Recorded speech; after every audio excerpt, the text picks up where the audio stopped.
So our lecture today is the second of 4 public talks made possible by generous support from the Brooks Institute for Animal Rights, Law, and Policy. Directly after the talk, we'll have a Q&A session led by Jeff, and you'll be able to enter questions directly into the Q&A tab during the talk and upvote questions that other people ask as the talk progresses. And so it is with great pleasure that I present our speaker today, Professor Maneesha Deckha, a leader and trailblazing scholar in animal law, critical theory, health law, bioethics, and reproductive policy. She is currently Professor and Lansdowne Chair in Law at the University of Victoria, where she directs the Animals and Society Research Initiative. Her extensive publication record appears in numerous academic journals, law reviews, and anthologies. She is the recipient of grants from the Canadian Institutes of Health Research, the Social Sciences and Humanities Research Council, and the Canada-US Fulbright Program. On a personal note, what amazes me most about her work is how it straddles so many seeming dualities. It is comprehensive yet incisive, generous and yet highly principled, profoundly erudite and yet practical and accessible. In the talk today, she will share her latest thoughts and insights from her new book, Animals as Legal Beings Contesting Anthropocentric Legal Orders, which was just published earlier this year and is now available through your local bookstore. It has been described as astonishing, innovative, original, and highly readable. It's sure to have a lasting impact on the field and, more importantly, on the lives of animals with whom we share this planet. We are honored to have her join us here today. So without further ado, thank you all for coming, and please join me in welcoming Professor Deckha. Thank you so much. Thank you so much, Becca, for that very generous introduction. And thank you also to everyone at NYU and the Brooks Institute. And thank you all members of our wonderful audience today for sharing your time and your day with me. As Becca mentioned, I'm at the University of Victoria, so I just would like to take a moment to acknowledge that myself and my institution are situated on the traditional territories of the Lekwungen peoples and the historical relationships that the Songhees, Esquimalt, and West Saanich nations have to the land remain today. Of course, are profound. And I very much see this book in terms of its subtitle, and trying to put an emphasis on that contribution as contributing to the contestation of a colonial legal order that has really subordinated animals and other animalized beings, humans and otherwise. So I'm just really delighted to have the opportunity to present kind of the overall structure of the book's argument and go into some of the detail for some preliminary steps that the legal system could take in the end with a closer look at what I say in the conclusion. All right, so just very briefly, the outline will be to talk about some of the departure points I make in the introduction, as well as the main purposes I had in writing this book. And then the book itself is compartmentalized into 2 parts. Part 1 is where I make the argument about, somewhat quickly, given the wonderful existing literature, about going beyond the property category and then, but also the personhood category, which is perhaps where, if there's innovation in the book, that this is where it is. And if there's controversy among animal law scholars and ethicists, this is probably where that controversy lies, because I'm not just rejecting property as a category, I'm also rejecting personhood as a category. And then that discussion in part 1 sets up for the discussion in part 2, which is to present an alternative legal category for animals, which is meant to be as protective as personhood is. So a category that isn't welfarist, doesn't do a cost means benefit analysis about whether or not to continue to traffic in animal bodies. It's meant to be a full stop against that, but it's having a different orientation, as I explained, and I call that status beingness, so the legal status of beingness. And then I'll talk about what I set out as some preliminary steps toward change given that the likelihood of the common law system or other colonial legal systems here in Canada, civil law as well, changing to legal beingness is somewhat remote at this point, but that there would still be kind of concrete ways to move forward toward it. And so that's what I'll end with today. Okay, so as the first column here says, I had two main purposes in writing this text. The first was to theorize a new transformative legal subjectivity for animals that was not personhood.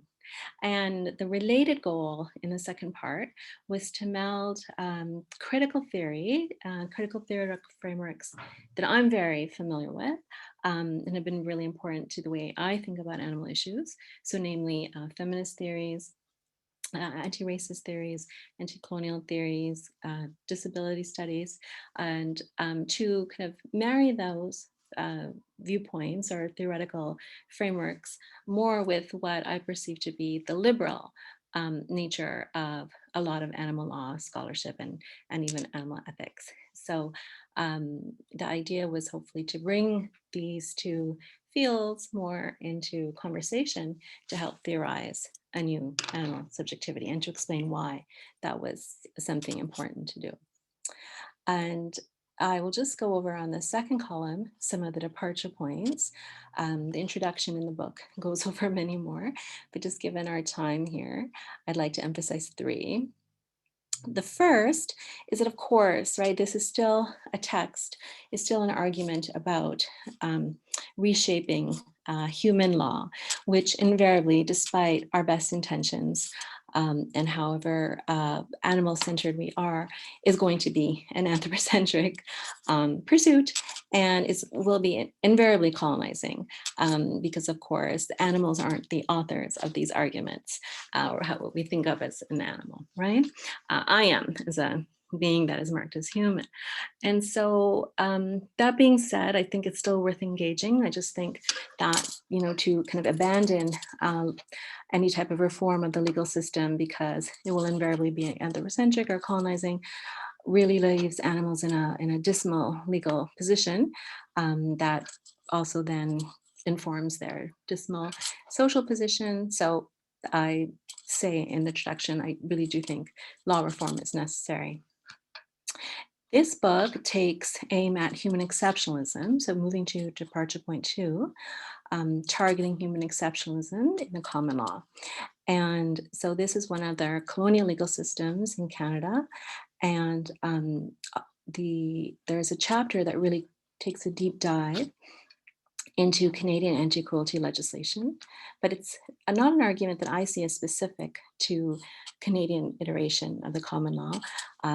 As the title of the book hopefully connotes, I think the argument is amenable to extrapolation and application to any jurisdiction that has an anthropocentric legal order, which of course are most jurisdictions in the world and certainly all the national jurisdictions we can think of.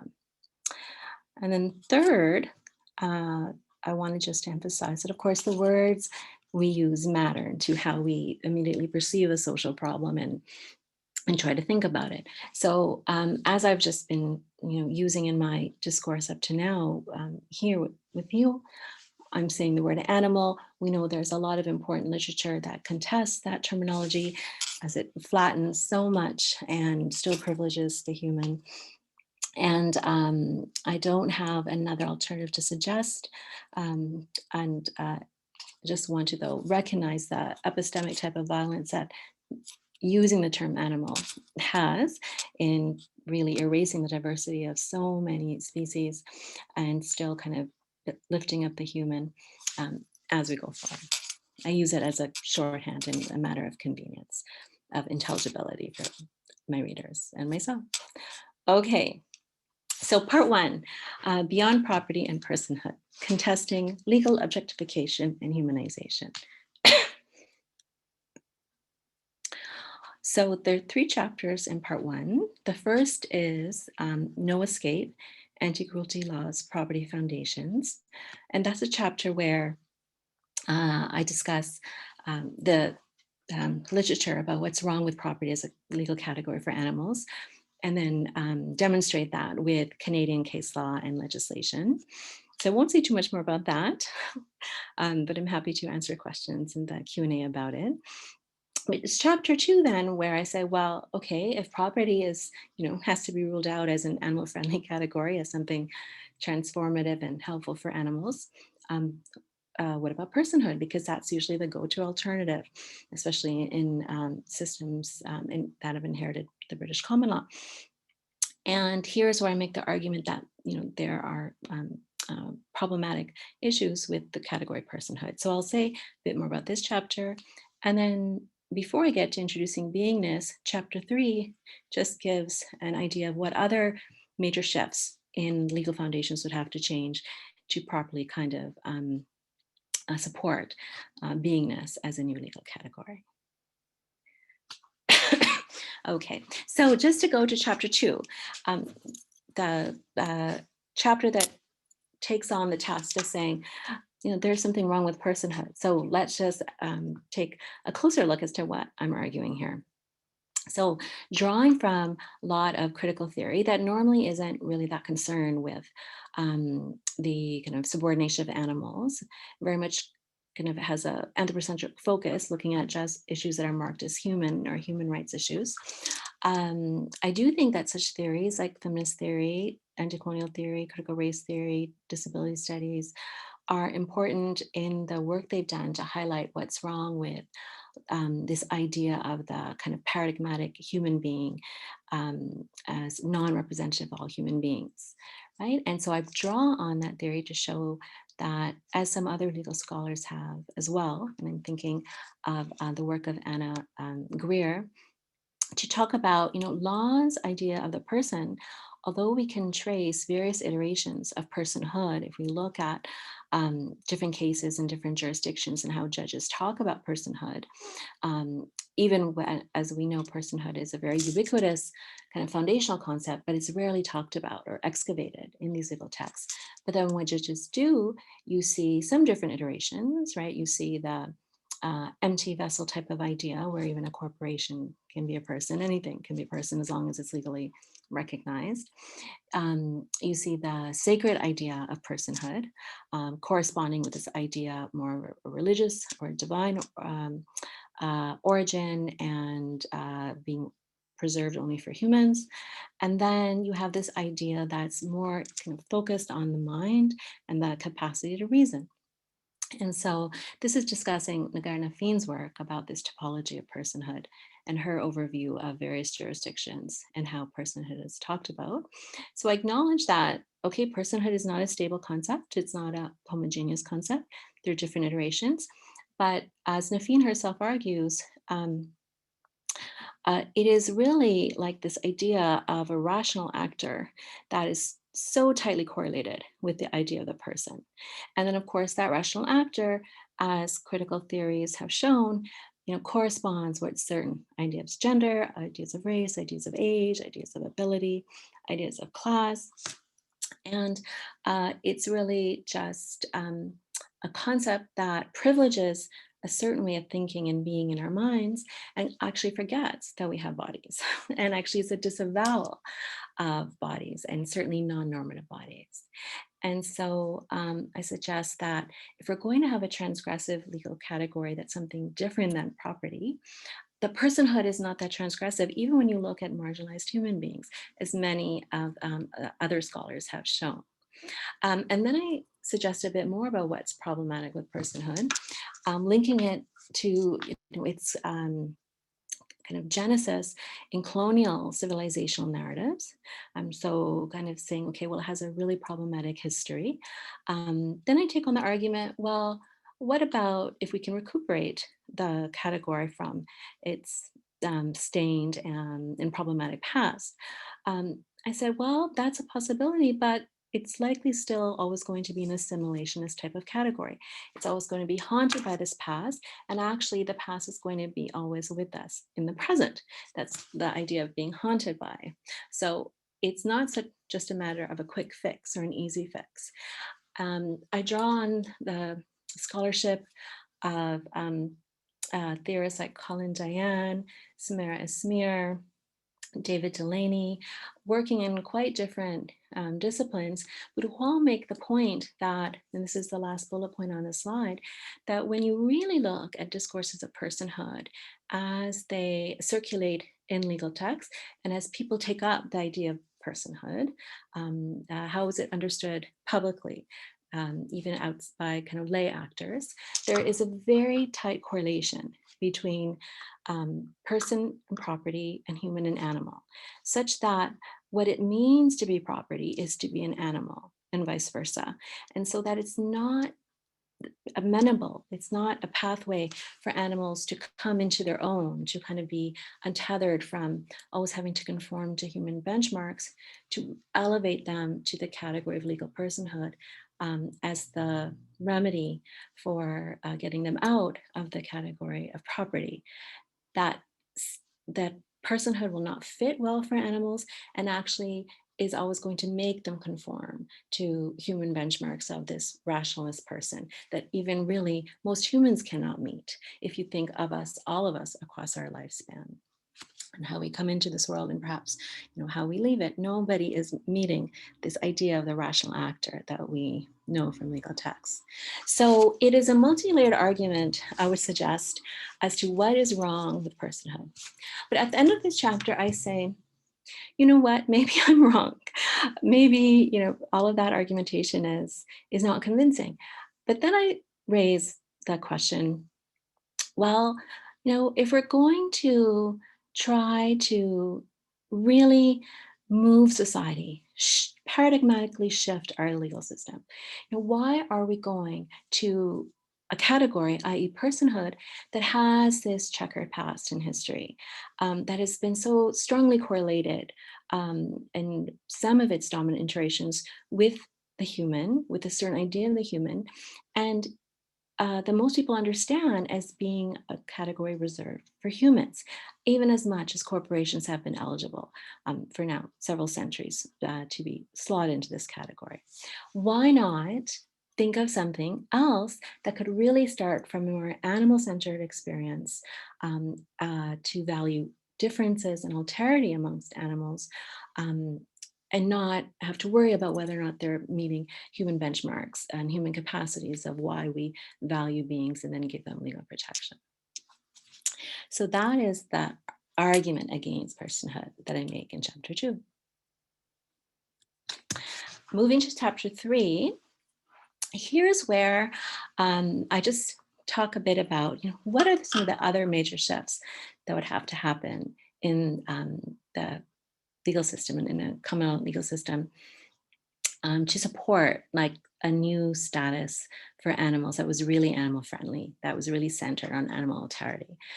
And I kind of introduced 3 main points of shift.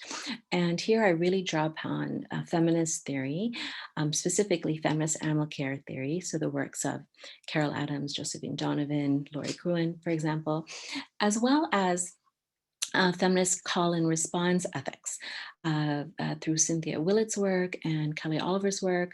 And the emphasis here is to think about how our foundational norms against emotions and this idea that reason is separate from emotion really has to be contested and done away with. That will help us demote the idea that humans are exceptional because of reason, not by saying we don't value reason at all, but understanding that what we think of as reason is just one capacity among many and is very much entwined with what the law has long devalued, which is the idea of emotion, and what has long feminized as then has been an important pathway for its devaluation is this idea of care for other beings, which is then seen as almost ridiculous in terms of what are proper legal subjects of litigation or legislative reform. So I talk about the need to recuperate emotions in the law. I then, the book is not an argument against rights. As we may know, feminist animal care theory, a lot of the key scholars there have argued against rights. I don't do so in this book, but in this chapter, I take some time to say that there should be a further emphasis on the idea of what call and response ethicists in feminist philosophy call responsibility. So that, why do animals matter? Why do other beings matter? And what are our obligations to other animals? It's because we're in this relational network, and where we have a responsibility to respond to vulnerability and to suffering. And so it's trying to get away from a rights-based view without entering the debate of what's wrong with rights, to more focus on an idea of responsibility. And then taking up some theory really about the importance of not forgetting about the idea of wounded flesh and injuries and material injuries to the flesh across species, right? So there's a tendency, certainly with animals, but also if you think about human children, to kind of take kind of othered beings and not really understand their pain or diminish it, right? By saying, well, these beings aren't actually in pain, aren't experiencing pain, or not really taking the perspective of that being to say, yes, they're in pain and we need to attend to it. And I think that is part of diminution of flesh-based experiences. So I use some of the scholarship on corporality to talk about how kind of legal awareness of that, of the importance of pain needs to be developed. So all of that in part one then leads to part two, where I introduce the topic of a new legal category that I call beingness. Just do a quick time check. Okay. All right. So part two has two chapters. Chapter 4, where I set out what being is supposed to mean, and chapter 5, which is formally called liberal humanism repackaged, but which I could have just called, the what about plants chapter, because as we know, that is a common question, important question, but a very common question when one makes an argument about animals and why they should be treated better and there should be reform for them. And so chapter 4 is where I set out beingness, but chapter 5 is where, I try on like very best intentions to consider whether, here all through these chapters, I'm contesting the lines that are drawn by Western legal systems, exalting humans and demoting non-humans, except for corporations and ships maybe. And chapter 5 is where I try to be very self-reflective and ask, am I doing the same thing vis-a-vis plants or other non-humans that are not animals? And thus then kind of, being complicit in reproducing the liberal humanism I have contested up until this point in the book. Okay, so I think both of these chapters need some further explanation. So I'll just give you a sense of what they talk about. So if there was one thing to emphasize from the whole book in terms of its contribution, this slide might be like the most helpful in understanding what I'm trying to say with my argument. On the left side, you have the classic features of personhood as when it's thought of as a paradigmatic rationalist vision of personhood. So when we think of the word personhood, who comes into our mind? I often ask that to my students, almost regardless of whatever course I'm teaching, but certainly when I've taught property, I say, when we think of the converse of what property is, when we think of personhood, who comes to our mind? And it's right, this idea of an independent individual who has like no social location or identity. What do we know about this individual? That they are rational, that they have the capacity to reason, they're otherwise disembodied, and they're usually a self-maximizer. We presume economically they're always acting in their self-interests. All right, so what is beingness instead? Like, what do I want the term beingness to legally convey instead as a subjectivity? Well, instead of a disembodied actor, right, we would have an embodied one. There would be attention to the body of beings. Instead of having a premium on the capacity to reason and be rational, we would instead have a premium on vulnerability, right? We would be attending in the legal system to vulnerability, not capacities to reason and then valuing beings and say their need of protection, but looking at vulnerability. And instead of imagining people as independent individuals who go about their, contracting transactional lives, we would imagine relational beings in a network. And so that would put us, our attention to kind of different framings of certain social problems and kind of hopefully visibilizing the non-humans that are part of our relations. Okay, so to make this argument, this is where I draw, again, a lot of critical theory. And basically the argument proceeds by saying, here is like a wealth of critical theory making the argument about why it's important to look to embodiment, why vulnerability should be a frame for our ethics and for the law, and why relationality is an important counter to this heightened focus on autonomy that we especially have in Western legal systems. And I ask whether, because most of that argumentation is done in theory that doesn't think about animals, right? Their focus is on thinking about marginalizations among humans and hierarchies and asymmetries, power asymmetries among human groups. And I say, well, is there anything in like all of this convincing scholarship, which I find convincing, to exclude animals? And that's why I argue that in the chapter that there isn't. And so these insights should also be applicable to animals, and animals should matter both ethically but legally for this reason as legal beings.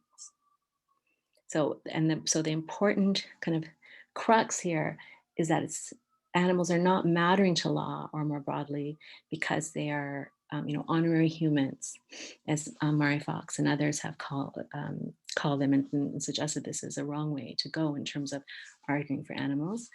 They're not supposed to be measured by human benchmarks.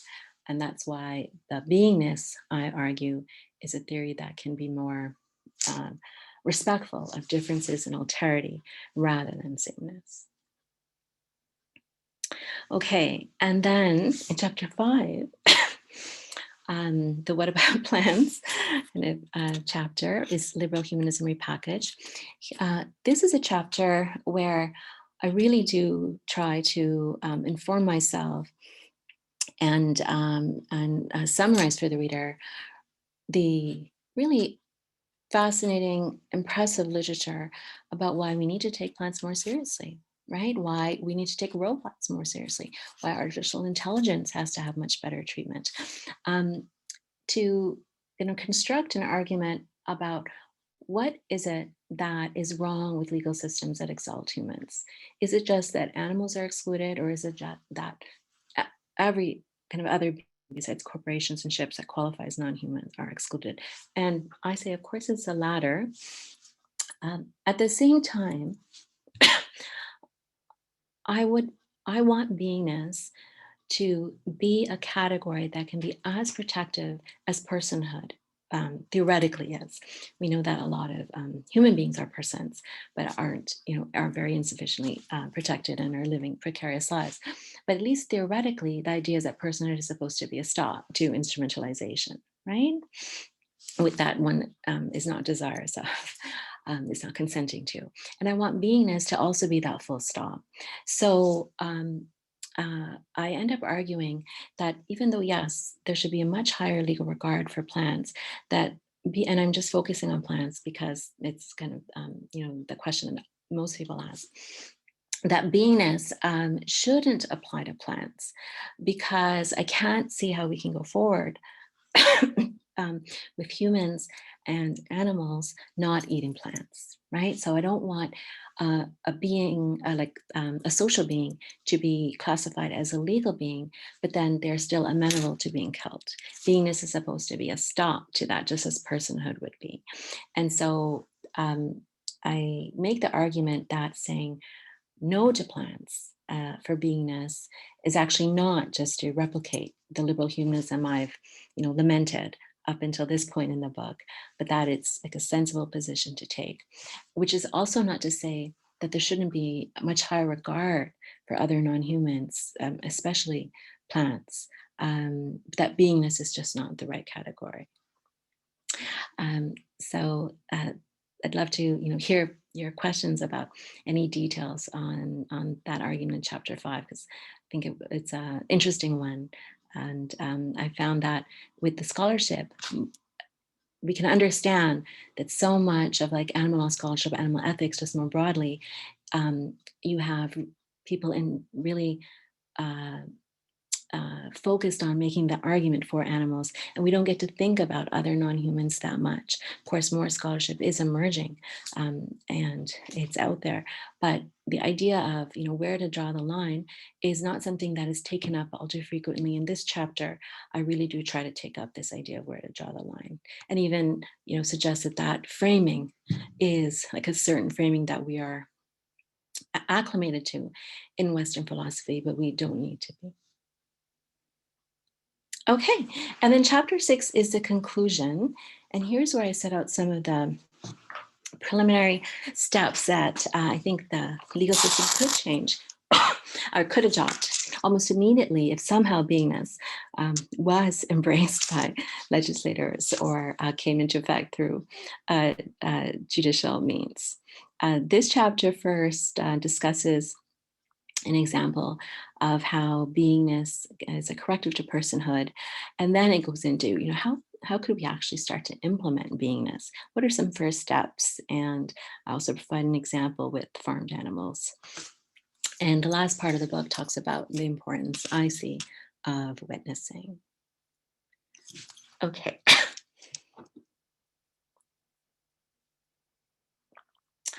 All right, so as we know from time to time in national headlines, we might see an obituary for an animal.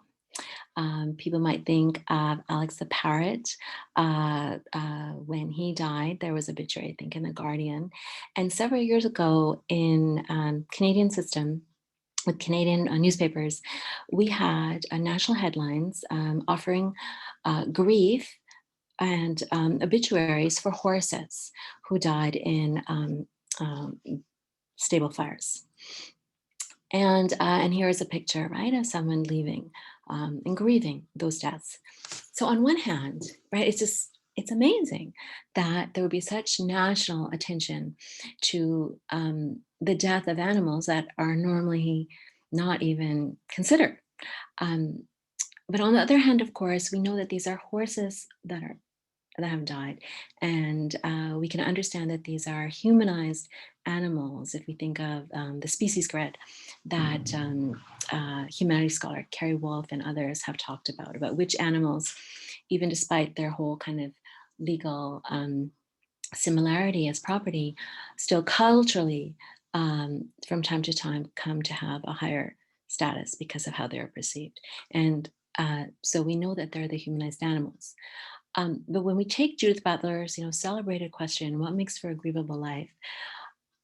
What I'm suggesting in this part of the book is that personhood would be a good pathway for for the horses and all the other humanized animals to understand, what's wrong with their lives as they experience them now, whether it's the cetaceans in captivity, the primates in the lab, or the horses who are dying in the barn fire. All these animals are suffering horribly. And I don't mean to diminish their suffering, but at the same time, the book is I'm arguing that personhood really can only let us attend to the animals that are humanizable in a certain way.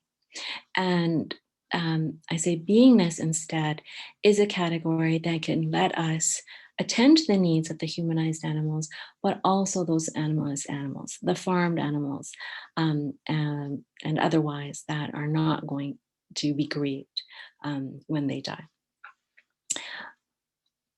And then in the conclusion, after recapping the book's argument, I go into some of the, hey, what would this look like concretely on the ground questions of terms of legal change? So let me just present some of these ideas to you.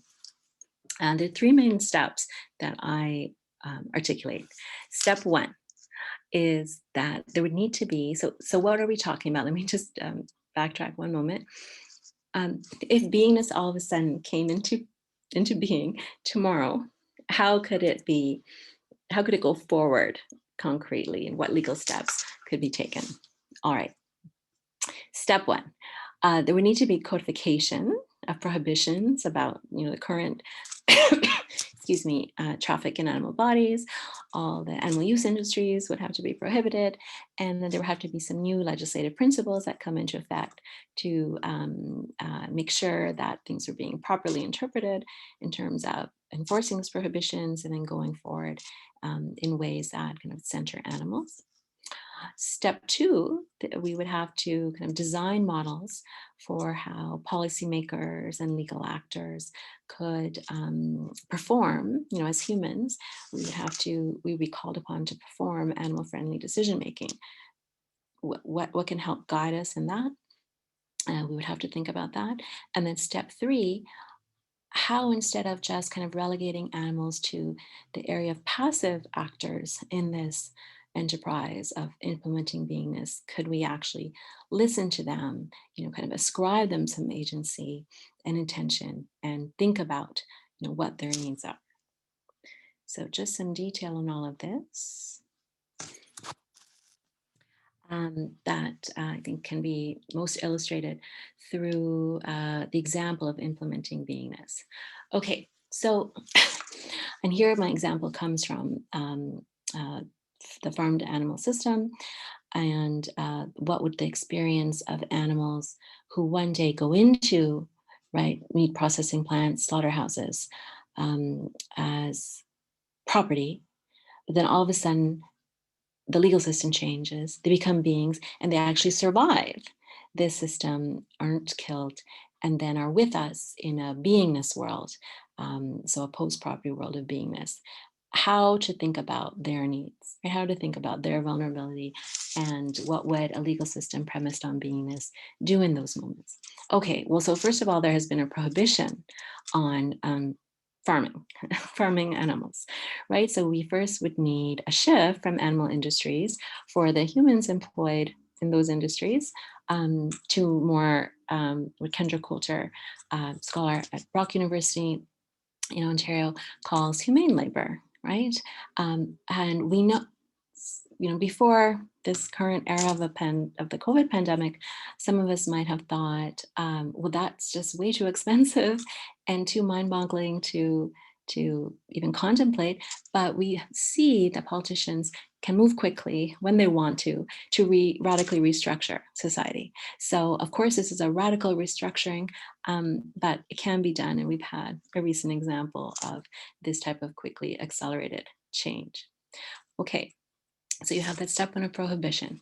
Then the step two of design, right? Thinking about how to, as human legislators or as human policymakers, how are we going to really formulate animal-friendly policies? How do we know that they're animal-friendly? Well, there's a certain ethos of we're trying to do what's right for animals, but are we trying to do what's in their best interest? Because there is, of course, best interest decision-making model that we have from a substitute decision-making advanced directive types of legislation, that we see that some critical disability scholars and organizations have suggested is actually too paternalistic, that we should go to more of a model of supported decision-making, where instead of substituting one human person for another's decision-making, because we presume that person does, or that being doesn't have capacity, we actually try to support that being in decision-making. And the point of all of this is to say is that I think there would have to be further thinking of how to think about what animals want and what they need, but that, again, that normal rejoinders is to balk at the idea that we could ever understand animals and what they need. But there are models already in the human sphere where we acknowledge that we may not be able to get decisions from people themselves, and there's thoughtful discussion about how to best honor their beingness, and in terms of making decisions about others, that is really trying to center them as subjects rather than render them as just kind of passive participants where we're just talking about their best interests rather than trying to get to a higher standard. So here I think that if we really did that type of work, we would probably land at a spot where we would create sanctuaries for animals to continue to live, those who are farmed animal survivors. We may even set up a regulatory system of safe private homes, of licensing, and that there are possibilities that we may not even have thought about, but that there would be more kind of resources now coming for government to set this up. There could be some type of government cost recovery from former animal use industries. And we could borrow from environmental legislation or other models about multi-species impact assessments before we set up kind of grand spaces. Also thinking about territorial claims by indigenous groups as well to certain land, and partnering with the idea of creating sanctuaries. And the third step, if you recall, let me just go back, was how do we listen to animals to partner with them to discern their needs, which is a different layer than just designing models for how to do animal-friendly decision-making. It's a further layer.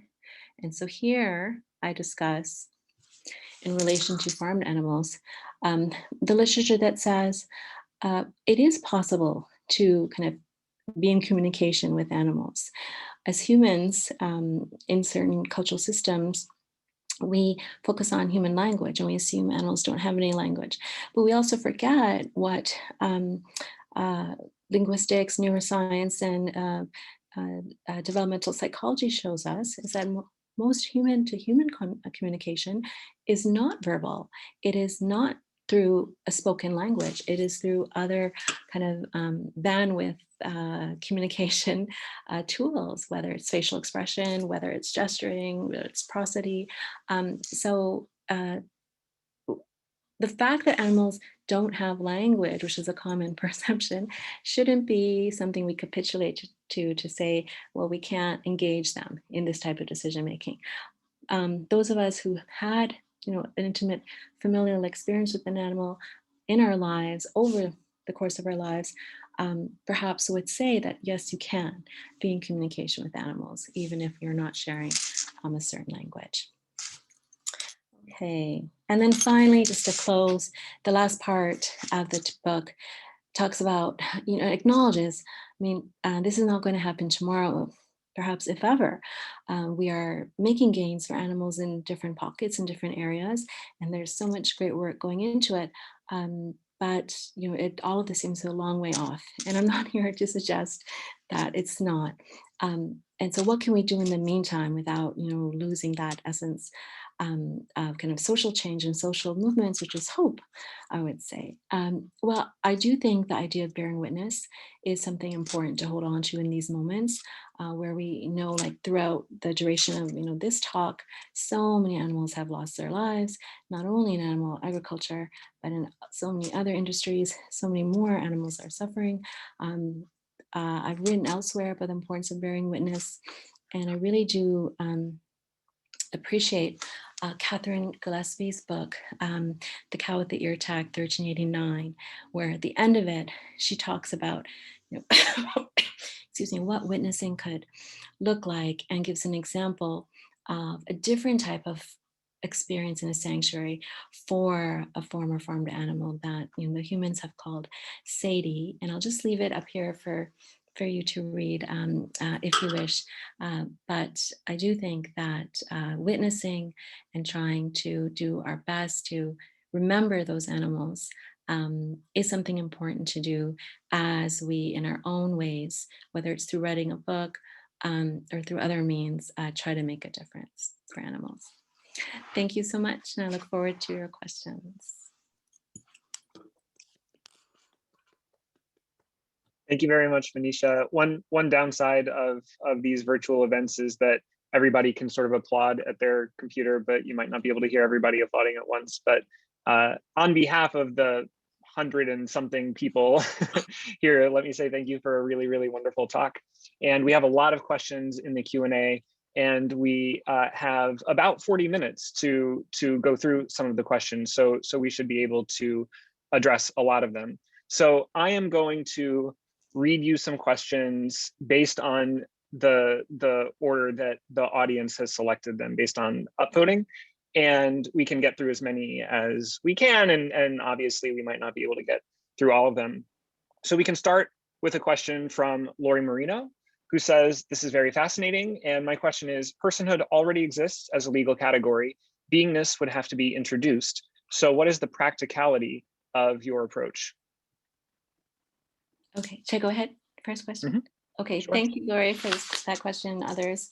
Well, I do think it's practical because, as we know, personhood is not a done deal for animals. That is something really hard to get, right? We've had kind of years of efforts of trying to secure legal recognition of personhood for animals, and it's not happening. So instead of going down that route of trying to say animals are persons too, and the law should recognize that, I think we can at least try a different route. And I think it has a practical benefit of this.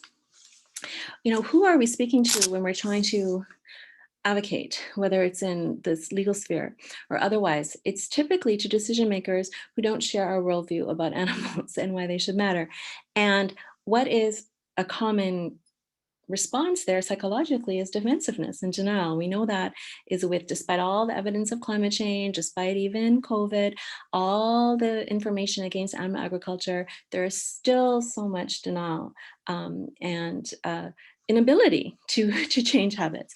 And I do think there's a similar dynamic with personhood. It's because you're asking anthropocentric judges, right, to, in their minds, say animals are like humans. And when we're kind of fed on a system and grow up in a system of human exceptionalism, if that's our dominant cultural orientation, it's very hard for most people to make that leap. And beingness and the concept of vulnerability doesn't ask them to make that leap. If you look at legal texts, as I've done in Canada, and I would say that you would probably see this elsewhere, like vulnerability is a concept that judges are familiar with, and which doesn't get tethered to human benchmarks of having certain reasoning capacities. So vulnerability is already a legally recognizable term that I think has a greater chance of extension to be kind of molded into the framework of beingness, right? Rather than kind of still trying with personhood. And at the end of the day, as much as advocating for the humanized animals in any culture and trying to address the suffering in their experiences is important, it's not clear that even if personhood was secured legally for those animals, that it would extend to others. As some of our audience may know, there's a new bill being debated in Canada called, Laura, I'm sure you're familiar with it, the Jane Goodall Act. And kind of building on the work for citations about 18 months ago in Canada, it is now trying to address kind of the humanized animals otherwise in captivity. And there is some language for kind of revisiting other animals who shouldn't be in captivity to come. But is that ever going to get to the farmed animals? That is not clear. Is it a personhood bill? It hasn't put the language in personhood, right? And so that's probably a strategic move because so many of us associate personhood with humans. And if we're a decision maker that is not interested really in the animal question, practically it doesn't go forward. Great, thank you. We now have a question from Garrett Broad, a more professional oriented question. How has your field received your ideas so far? Has the landscape changed over time in terms of becoming more or less receptive? Oh, okay. All right. Well, I should say that this has been a book a long time in the making.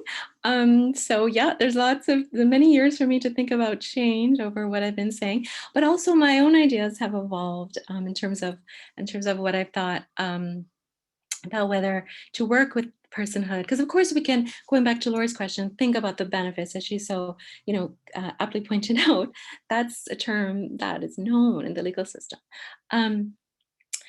I do. So it's not so much, Garrett, like that the reception has pivoted on beingness versus personhood.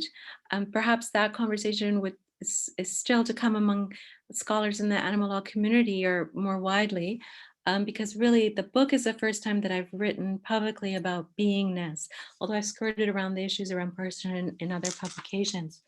It's more that what I've noticed professionally is that when I first started this work, as my first faculty appointment was here at the University of Victoria. I started in 2002, and I have to give full credit to my colleagues here. I did my job talk on animals and it worked. But certainly there's been more reception in kind of, let's say non-animal circles for thinking more about animals. And because I approach it through critical theory and usually try to talk to scholars who care so much about justice and inequality, but aren't thinking about animals, there's often been, in the past, a lot of resistance and I would say often, just denial. And I think that has lessened, although that is still there. So if I would say it's kind of the broad, or step back and say it's a broader frame of just thinking about animals, where I've discussed this argument about beings specifically has usually been to those already interested in animal issues. And I think that the reception has been very, interested and engaged, getting hard questions, which are good, about, well, maybe personhood is something to stick with, but really an openness. There are those who are frustrated with the binary of property personhood, have expressed that to me and really want something new. And then there are those who think it's just, too impossible, and let's just work with something we kind of know more. And so, yeah, I would say that's probably the response. Great, thank you. So we now have a set of questions that I would like to pose to you together because they all are on a particular theme. So these are questions from anonymous attendee, from Javier Gonzalez, Michelle Gorham, and John Davidson. And they all basically concern the scope of beingness. So one of the questions is, which animals precisely are included? Are all animals included or only some animals included? Another is asking you to say more about why plants are excluded. And then a third is asking you to say more about artificial intelligences. Ultimately, do they fall more on the plant side or on the animal side? And I would just add that it does seem to me that your reason for excluding plants might also apply to some animals too. For example, there are quintillions of insects in the world, and it might be difficult to treat them all as we would hope to expect legal beings. So would we exclude them on the same practical grounds that you propose to exclude plants, or is there a difference? And there is one other angle that I'll get to afterwards, but those are the questions. Okay, yes. So thank you so much, everyone, for those questions. So yeah, and chapter 5 is really where I try to take these questions up. So the first point, the scope of beingness is meant to apply to all animals, including insects. So I do kind of take the dictionary definition, say, I think for most dictionaries, and say that it should be as broad. And so, of course, the issue that brings up, related, Jeff, I think, to your point about the plants, is that, right, of course, animals eat each other, right? And so the book doesn't go into the literature about how to, quote unquote, manage wildlife populations through an animal-friendly ethic, or what to do about animal predation on other animals. I think it makes an implicit, takes an implicit stance, which is not to do anything and not to rule out beingness for animals just because they might be prey, as we say, for other animals. To the extent the book is an intervention in how do we as human beings regulate, interfere with the lives of animals, and how the law shapes that interference, governance, regulation through the legal status it affords animals, which is property, or for wild animals being amenable to propertization. And so the focus of the book is to intervene, to say law can do much better, and this is what it looks like. That's not going to, of course, that is not going to solve all the problems. Will there be sticky conflict issues of animals versus animal? Of course, but often that's taken as a reason to say, well, we can't do better. We can't, because there's messiness in the details, we shouldn't move from where we are. And I'm not here to say there isn't messiness in the details, but I do think we can move from the blanket and devastating category of property for animals to something else. So it would apply to all animals. Should it apply to others is the question. Let me just clarify. Chapter 5 does not say beingness cannot be extended in a particular fashion to plants. But what I really want to make clear to the reader is that beingness is not meant to be a watered down, protective version of personhood. I really wanted to stand up as a category equivalent to what we believe theoretically personhood delivers, right? So for those of us seeking a non-property classification for animals, for those of us who are, perhaps accepting of incremental reform welfarist measures, but really wanting what in the literature is called an abolitionist end, and there's critical literature maybe contesting that terminology, but looking for a full stop to animal exploitation, right? The beingness is meant to be that full stop, not meant to be a welfarist measure. So I really try to make that clear. And then I ask, okay, the kind of plants question, other non-humans question. I don't want like anywhere in the book to suggest that other non-humans should not be treated with much better regard, because this is part of demoting human exceptionalism, right? At the same time, I don't want to be kind of completely loose on the parameters of what beingness should entail for a specific animal, i.e. not to be in captivity, not to be placed in captivity, to be now liberated, to have a different type of life, or if they are in captivity in sanctuary, to have their needs met in a much different way than in a farm, right? And so that's why I say, to the extent that humans really are eating plants and a lot of other animals are eating plants, I don't want to call it plants beings, because that will then lose that protective status that beingness is supposed to have. Does that mean there can't be much better and more another type of semi-protective category for plants, right? Let's say a welfarist category for plants, right? Because we're still going to use plants at the end of the day in our plant-based cuisine or otherwise. But can we have a much higher respect for plants? Yes. Yes, it does. But again, I don't want beingness to be associated with the word respect when we think of respectful killing or respectful death, because I don't want beingness to be seen as a welfarist measure. It's really meant to value animals in and of themselves for their lives, irrespective of human needs, as sympathetic we may be to those human needs. Now, Great, thank you. Oh, sorry, go ahead. Sorry, did I answer everything? I'm not sure.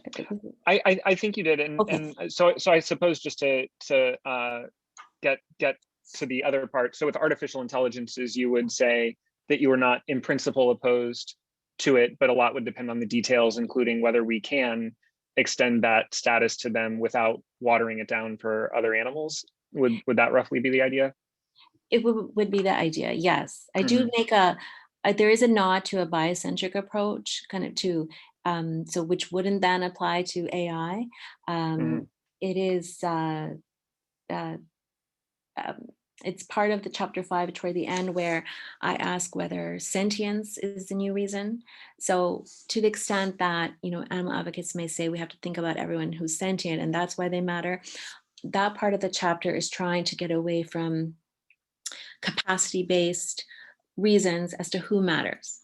At the same time, so I say that whether or not a non-human is sentient shouldn't matter. We need to think about vulnerability can arise even if we're not sentient. We can think of the earth, right, as a vulnerable subject. And many of us would say the earth is not sentient, or that, mountain or mountain range is not sentient, or a forest is not sentient, but we still might want to attend to their vulnerability.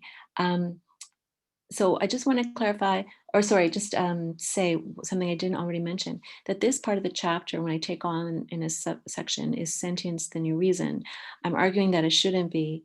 I'm arguing against taking kind of capacity-based approach to why a being should matter. At the same time, and this goes to the messiness of the details, I argue that capacities can come in as a second order consideration in when we think about, what does an elephant need versus what does this insect need versus what does this cat need, right? What does this robot need? What does this plant need, right? If we were going to bring in some non-beings into the mix, capacities do matter there. If a being is sentient over a being that's not, I say that should matter to how we attend to them. Although we don't have to say one is more or less because of sentience. We don't have to get into evaluation of lives, but that it is a legitimate policy consideration to look at sentience and have that guide how we respond, i.e. to, reduce suffering and pain or eliminate it. Excellent. Thank you. That's really helpful and clarifying. So we now have a question from Arnaud Gaspacher, which is, thank you for this wonderful talk. Very much looking forward to reading the book. I have two large questions. What role do the animal behavior sciences have in this reconceptualization of personhood as beingness? And do you worry that the term beingness opens onto a long history of Western ontology, which may also be complicit with the colonial humanist history in various ways? So is this ultimately going to be criticizable in the same way for having a similar kind of history? Yes, okay. Thank you so much for those questions. So the first question, what role do excuse me, behavioral scientists play? In the book, I don't go into that important literature. And I don't also discuss like all the literature on what animals can do otherwise or that I think the literature covers. It's because the book's argument is not premised on capacity. So, I mean, it's also because of the length of the book and all of that and what its focus is in terms of legal intervention. But it's not that, of course, I don't think that literature is unimportant. Of course it is, but what I'm saying is that it shouldn't be a capacity-based approach to who qualifies as beingness. Where that literature, who qualifies as a legal being, sorry, where that literature will be really important to going forward for policy decision-making, for perhaps implementation of new legislation following the policy, is in thinking about how to attend to animals' needs. Now that they're no longer kind of seen as dispensable commodities in a property system, where needs really aren't that important to attend to, and the idea of flourishing or what have you, thriving, is not our focus for animal communities, animals as individuals. We don't think about it, but in a post-beingness or in a beingness world, that would be important so that we didn't make presumptions about what animals are thinking, feeling, but could draw on that knowledge. Yes. And the second question, thank you, was, yeah, the term beingness. Yes, I do say in the book, with apologies to Martin Heidegger, but I think it's also important to remember that beingness and the concept of being is also something that has been discussed in kind of non-European theory, right? So I have some footnotes about that as well. I do see like kind of my deployment of it, like use of it as a legal category is different from the way other scholars have talked about beingness as more of a way of non-legally thinking about humans, non-humans. So yeah, I do worry a bit that maybe people think it is a Western concept, but I think once you get into the book, it's quite clear, as I intimated at the outset, that I'm trying to make an intervention in a colonial legal system, which is the Canadian common law. That's not to say that Indigenous legal systems in Canada or elsewhere or other non-colonial legal systems aren't also expressing certain iterations of human exceptionalism or human privilege or human kind of specialness. But that really, when you think of what the common law is and its foundations, and it's so subordinating of animals, it's so exalting of human reason, that is kind of the focus I want to make for the book. And of course, that's what results in a property status for animals rather than any other type of imagination or perception of what they could be. Great, thank you. So we now have a question from Ralph Akampora. If you want to outrule plants and presumably rocks, don't you need a different terminology than beingness, given that both plants and animals, and I guess rocks, are indeed beings? Okay, thank you, Ralph, for that question. And I do use your work in the book, especially chapter 3. So I'd love to know what you think about how of what I've said.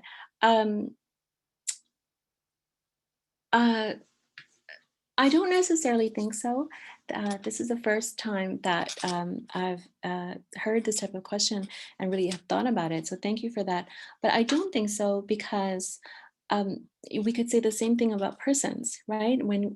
Especially when you think about the availability of the legal understanding of personhood, where it's an empty vessel, and whatever a judge or whatever a legislature passes as legislation that says this is a person, right? So if I say red is blue in legislation, red is blue. If I say orange is green, orange is green. So I think personhood, whatever term you pick, is amenable to kind of being connoting other non-humans outside of animals. So in a way, I agree that yes, there's nothing in the word beings that restricts our attention only to animals, but unless the legal term itself used the word animal, I think any other term would also have that problem. So I don't really see it as a drawback of the term. Like, I'm trying to get away from the personhood and what it connotes to get to a new term.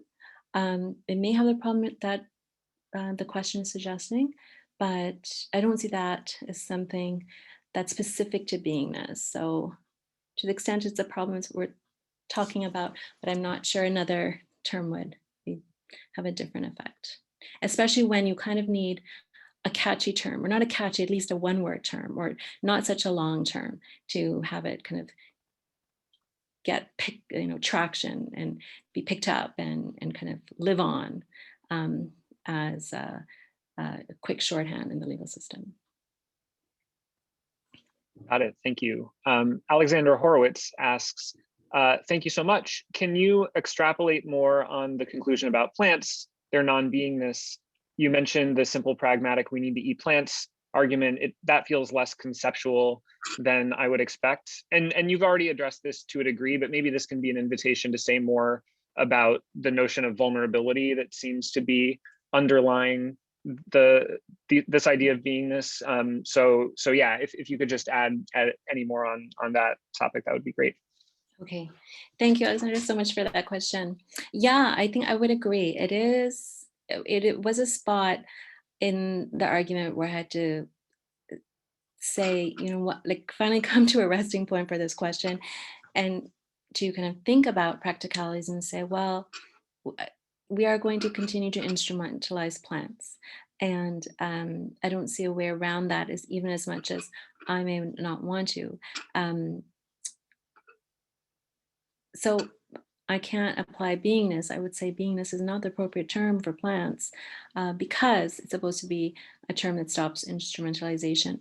But to get to that point, there is quite a bit of argumentation in chapter 5 as to how to think about plants differently than we do, irrespective of the fact that beingness may not be the right legal category for them.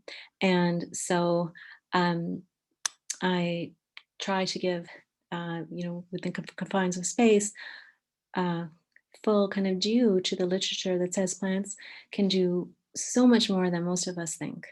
And how are we going to reckon with that as a society?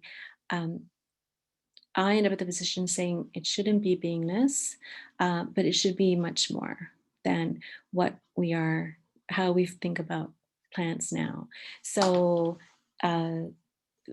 I feel that there is a lot of conceptual buildup to that spot, but yes, I would agree that at the end, I did have to draw a line, as we normally think of these exercises, around beingness, but it's not meant to say that beings are above plants. So that is kind of the point of chapter 5, and where I suggest I'm not just replicating liberal humanism hierarchies, because I'm not saying plants are lower than beings, even if I'm not going to call them beings or extend the category of beingness to plants. Great, thank you.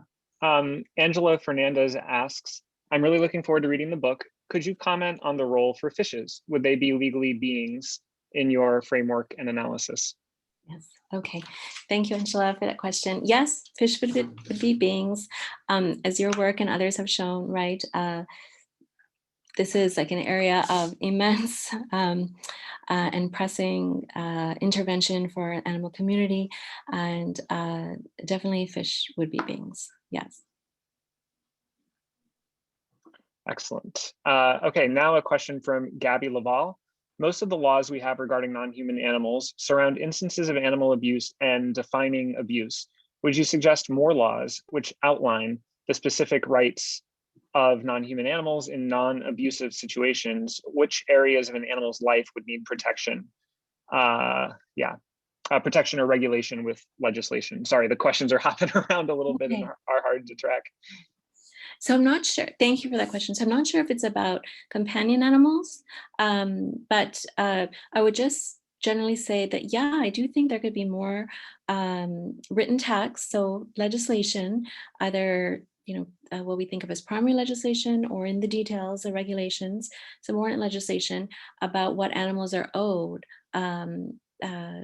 that is not there now as beings in terms of like their lives after being property, or even animals that come, that are come on into the oceans or come onto this earth in a legal world where there are beings. Yes, so we could, just as legislatures get together to address so many other new social problems and try to regulate around it, we could certainly do that for animals and say, this is what it means to have a ethical relationship with an animal that's in your home, for example, or one that is like, this is our sanctuaries, these are the protocols that sanctuaries need to follow. And so definitely, if we think about regulation in general, the story that's often told is that in industrialized societies, you have massive amounts of legal attention to how to govern something. That's what we call regulation. And yet, where is the lacuna in who is not being regulated? Which industries are able to basically self-police, even if they do that, or run their own show and not have to answer to any type of external standards enforceable through the rule of law or otherwise, are these animal industries for the vast majority. And if you just think about the numbers of animals and farming, we know the industry codes are not regulation. So yeah, I would be in favor of more regulation. Great, thank you. Jamie Woodhouse asks, if we extend direct moral consideration beyond sentient entities, for example, to plants or environments, is there a risk that stance might excuse or justify harm to beings that definitely can experience suffering? And I guess that does seem to be a concern for you. It seems to be part of why you might want to wait to go beyond sentient entities. But so Jamie continues, arguably mainstream environmentalism already does this, showing a largely anthropocentric concern for ecosystems, habitat, species, rocks, and rivers, but little for the vulnerability, experiences, needs, interests, or perspectives of farmed or most wild animals. Okay, thank you, Jamie. If I've got the question right, it's will more legal regard for entities like plants and the environment dilute focus on animals? Is that the question? I think so, yeah. Yes, okay. I actually don't think so. It's not actually a point that I take up anywhere in the book's argument. I usually hear that question in my work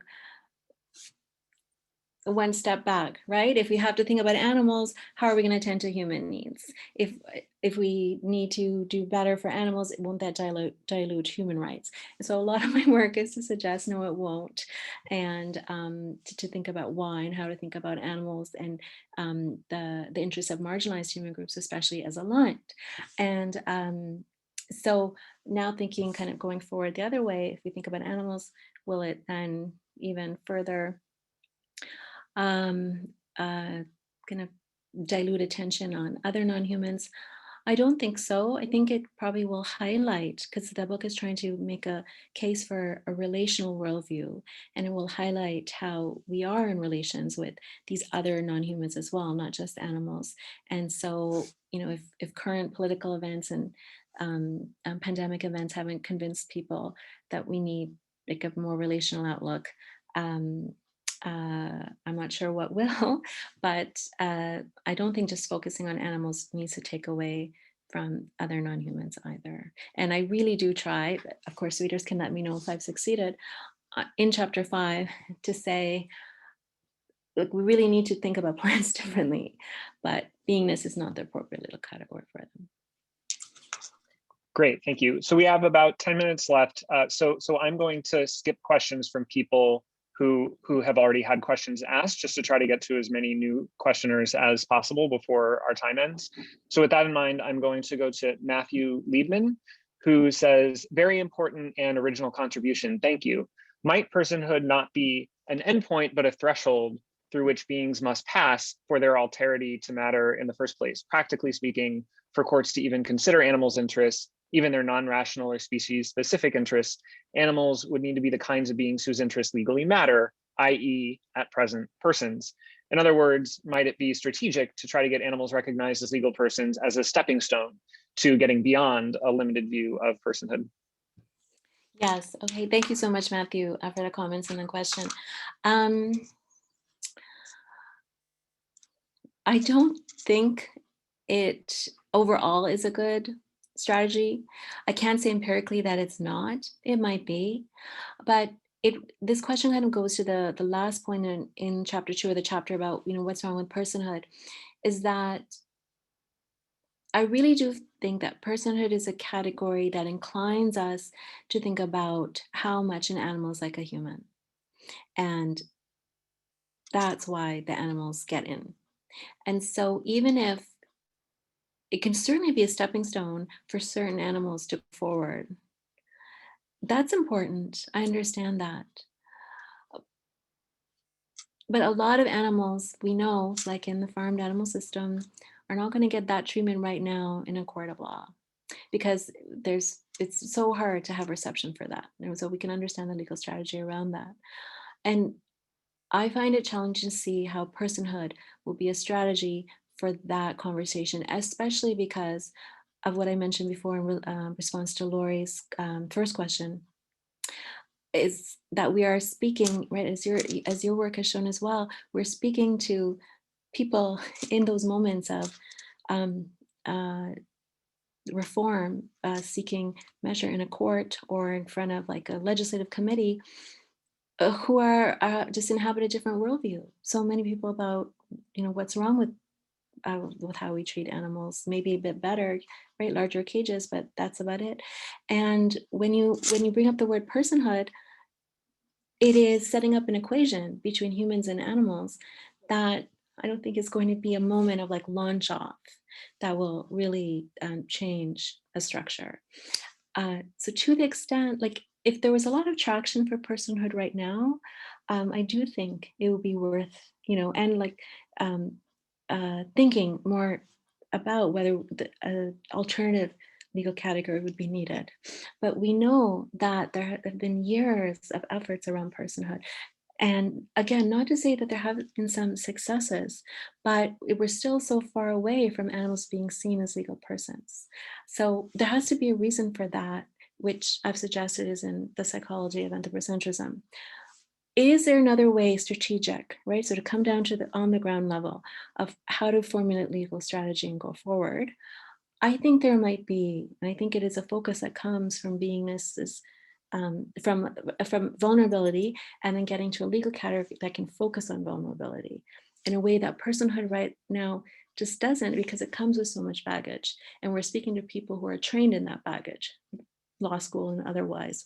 So until there's a shift, let's say in law schools, who gets to be judges, as to what's wrong with anthropocentrism, and there's a different way of conceiving of personhood, perhaps, I don't think that it would have that kind of potential for the strategy that is suggested by the question. Great, thank you. So we have a comment from Caleb Sims, which is, thank you for your work. And then we can go to a question from Kristen Stilt, which is, can you say more about witnessing? Your examples span the range from encounters of a few seconds, providing water to a pig, to longer and yet still short relationship as Katie had with Sadie. What do we aim to achieve from witnessing? And is there some threshold of engagement that we need, or we run the risk of superficial or mistaken witnessing, to put it simply? Okay, thank you so much. Jeff, could you just repeat the first question from Caleb? Sorry. Oh, the first question was just, thank you for your work. Okay. So nothing you need to respond to there, but I wanted to mention it. Okay, thank you. So I'll just go to Kristen's question then. All right, okay, thank you, Kristen, for the question. So yes, witnessing makes a brief appearance right here at the end. In my other work where I discuss it, I asked the question, is witnessing, something, so first of all, what is witnessing? It's meant to be something more than just, like the idea of eyewitnessing. Oh, I saw that happen, and I can, be a witness and a trial and share what I saw. I'm drawing here from largely feminist work from Kelly Oliver and otherwise about how can we enter into an ethical relationship with another person in these moments of having to, or maybe seeing something, being exposed to something, or seeking out something, because we want to suggest that something happened that's wrong in the past, or something is happening now that is wrong, and we can't actually stop it.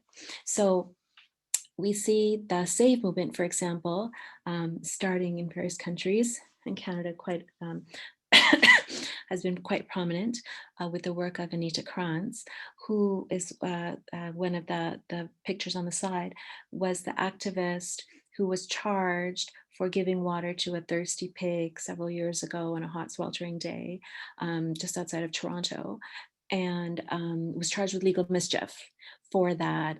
The claim was that it wasn't water in what she gave the pigs in the slaughterhouse on the way, in the truck on the way from where they were captive for their breeding, and now out in the open going to their deaths at the slaughterhouse. And what do the activists do in the Save movement is they assemble, before it's now become legalized by legislation in Ontario, they assembled on public property, highway medians, to have that moment of seeing the truck when it stopped at the red light, of communing with the pigs from their perspective, and trying to give watermelons or pieces of watermelon or water to the pigs, especially in the heat. And so then I asked in my work, is that just human self-indulgence, basically, or is it that makes us feel better, or is it something important for the animals who are right on their way to death, right after a life basically of misery? And I argue that it is important to do that. One is, with social media platforms now, the ability for education when that is shared. But I think also just in terms of the idea of relationality, of what can we, as someone who's not caught, right, as a being who's not caught in that system in the way that animals are, but one who cares about it, what can we express in that moment of like, perhaps eye to eye or other body contact? Is it important? And here's where work of behavioral ecologists can be, and ethologists can be very useful. But I say that for these types of farm animals, yes, it is. It is important that somebody, basically cares and is there at that point, even regardless of sharing it on social media and trying to have a transformative educational effect. So with a longer relationship, like Katie had with the cows and calves, or otherwise you can even do more of that type of witnessing. It's really like a measure to think about what to do when we know the staggering numbers of animals that are being processed as we speak right now. We think of them just enormous, unimaginable levels of violence. How can we think of ourselves as doing something that has an impact? And I think witnessing is a productive frame to say that we are having impact, even those moments where we cannot stop an animal from going along the assembly line and entering the food system. Perfect. That seems like a good place to end. There are remaining questions and comments. Many of them are along the lines of thank you for this great talk and for writing the book, and looking forward to reading the book, just so you know. So yeah, with our remaining minute, I just want to in general thank Maneesha for speaking with us and answering our questions and writing this book and doing this important work. This is just exactly where we need to be going, and we really appreciate your telling us about it. And I want to thank everybody for attending and for asking great questions, and to again thank the Brooks Institute for Animal Rights Law and Policy for supporting this talk and the series. So yeah, hope everybody has a great rest of the day and a great weekend, and you can check out our website for announcements about the next event in the series. Thank you again. Thank you so much. Thank you.